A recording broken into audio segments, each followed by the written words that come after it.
Delivery and Utilization Sector at the Electric Power Research Institute and the Program Manager for the PDU Cybersecurity and Privacy Program.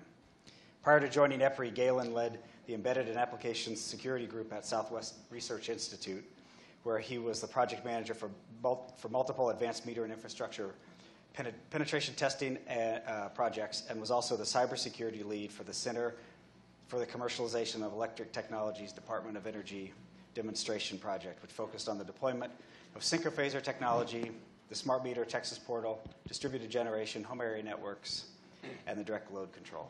Please join me in welcoming Galen.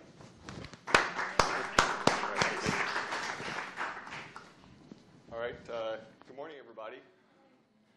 It's a pleasure to be here. I've really enjoyed all of the panel sessions and speakers we've had the opportunity to listen to yesterday and today. And this is the last panel, so hopefully everybody's still awake and has their energy level up and got a lot of coffee during the break earlier. So I'll keep my comments brief. I know we want to save enough time for the Q&A session a little bit later, so I'll keep it as short as Pascal did. And hopefully I'll also be able to add something new to the conversation as well. It's one of the disadvantages of going toward the last spot there is that a lot of things have already been said. So then again, maybe repetition will help you remember it as well. So, all right, so I wanted to start with looking at what are the different threats to smart cities. And as Larry mentioned, I've worked with various smart grid projects. And when you look at the types of technologies that are deployed in terms of having potentially millions of devices put out into the field, a variety of communications technologies and automated systems, there's a lot of parallels you can draw between smart grid systems that are already being deployed and systems that would be deployed for to support smart cities. And it's very common when you talk about cybersecurity, especially in this type of domain with critical infrastructure, to talk about looking at security from the holistic perspective. And you say, well, what does that mean? Well, part of it is understanding what all of the different threats are to smart cities. And we've already touched on a few of these today. So if you can basically categorize them into these three categories. First are deliberate attacks. And so when Arshad Mansour talked yesterday morning, he mentioned some of the types of attacks we're seeing from nation states now and hacktivists. But we also have hobbyists that will go out and play with systems as well, just because they can, or sometimes they just want to make a name for themselves as well. But in addition to that, it's very important to also consider the inadvertent threats. And so a lot of times this can be related to user error. For example, you could have an operator that comes into the office Monday morning, they're very tired, maybe had a really good time over the weekend, not quite thinking clearly, and can hit the wrong commands or push wrong buttons or do other things that can disrupt the system. So in addition to looking at how deliberate attacks can impact the system, you also make sure you have the right controls in place so that inadvertent threats can be dealt with as well. Then, of course, we also have natural phenomena that can disrupt your system and be a threat to a smart city. And unfortunately, we've seen quite an example of that over the last week here in the northeast part of the U.S. with the hurricane. But that can also cover things like tornadoes and earthquakes as well. So when you think about the idea of having a resilient smart city, you have to look at all of these different threats that could disrupt the services in the city. So there's several trends technology trends that can impact security, and we are seeing this on next generation grid devices. And like I said, a lot of these can be carried over to any new system that will be deployed as part of a critical infrastructure. So you're going to have increasing interconnections at all levels. So you'll have devices talking to devices. You have devices talking to control systems. You can have data that's being pushed into back-end enterprise systems, just as part of managing your systems. In addition to that, you might want to be able to get that data out to users as well. So it could be a user gets data directly from a device like a smart meter, or they go onto the website to do things like look at their energy consumption or look at where the pollution is bad in the city for that day, for example. So there's but to make that happen, you have to have highly interconnected systems. And with that, you can also run the risk of having insecure connections as well. And that's especially if you're having to incorporate legacy devices and legacy systems into that overall system. I think another risk that we've seen with some of the smart grid technology is this reliance on external communications. And by that, I'm primarily focusing on the use of cellular technology as part of these control systems. And there's a lot of good reasons for using cellular technology. It reduces the number of wires and cables that you're running to all these devices. But at the same time, that's a shared public resource as well. So if you're using that as part of a control system where you have different latency requiremements, things that you care about, you might have a service level agreement, but at the same time, when there is a big problem or something that causes a large disruption, sometimes those agreements can get tossed out. So that's something to keep in mind as you're looking at those technology solutions.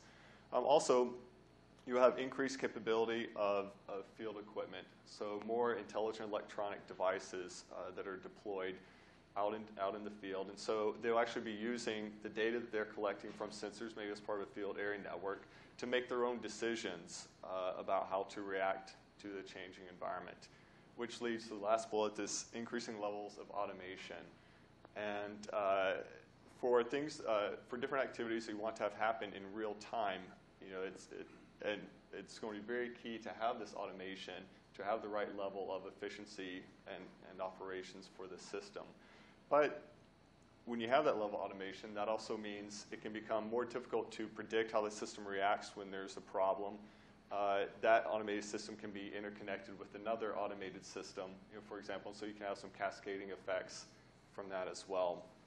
So these are just trends, and I don't want to necessarily say that each of these is introducing a vulnerability. I would rather say that they're increasing the attack surface for a system, which is not the same thing as saying that you're introducing vulnerabilities. Just more ways that people can touch a system and attack a system. So in addition to this overall threat landscape and these technology trends, there's been a significant increase in the attention that's being given to infrastructure security, both from the government side, but also and from the people deploying the system, but also from malicious actors as well. And so, as I mentioned, Arshad discussed some of these nation-state activities yesterday. And it used to be that when you talked about a nation-state threat, you were usually talking about a very large country in Asia that was primarily interested in things like intellectual property theft, or we're learning more about military systems, and which also gave rise to the term of the advanced persistent threat as well. But there's really one very large source of those attacks. Now, however, you've had over the last 2 years, you had the release of Stuxnet, which was really an incredible game changer. If you're not familiar with it, please look that up. I think about a third of you have your laptops open right now, so you can probably Google it. But then after Stuxnet came Flame, which is another very, very sophisticated piece of malware that was deployed and targeted very specific countries and systems as well. But then when you do that and people become aware of those activities, a lot of times those nations will react to that. And so there's actually an article just yesterday on CNN that was talking about the cyber threats coming from Iran. So maybe there's a lot of attention being paid to the potential for or on their development of a nuclear weapon, but there's a lot of suspicion that Iran is behind some massive attacks on U.S. bank websites over the last few weeks, as well as the Aramco attack. So now you're starting to see this landscape become more complex, and that it's not just a single actor that you're concerned about getting trade secrets or military technology. Now we are seeing this become more of a geopolitical game and tool. And to think that smart cities would somehow be immune from that, I think is probably not very realistic. So also we have new exploit tools. So who here is familiar with Metasploit? Anybody? One. All right. That's maybe a few more. Well, that's something else you can Google. So it's really an incredible tool that's used for security testing, and it's an extensible tool. And so when you find vulnerabilities, people can write exploit modules for that and put it into Metasploit. And so in addition to your regular computer exploits, you're seeing more exploits that are targeted towards control system software as well. So that makes it very easy for people to use that tool to attack control systems that are out there. And then there are other more one-off tools as well that are being developed and released. Then this has also been a hot topic at security conferences lately. So I put a picture of the meter here because I'm sure John is aware of this, that one of the talks at Black Hat in 2009 focused on hacking the new smart meters in the city of San Francisco. And so they demonstrated how they did that. It didn't take them very long to do that. And, but the point is that when you deploy these new technologies and systems out in the field, you will have people looking at them. They will look at ways to game the system, especially if they involve money and having to pay for things. So you can count on those devices being either physically hacked or attacked in other ways. But just in general, lots of talks out there on doing things like war driving the smart grid or exploiting control systems. And so there's a lot of information that's available on how to do this.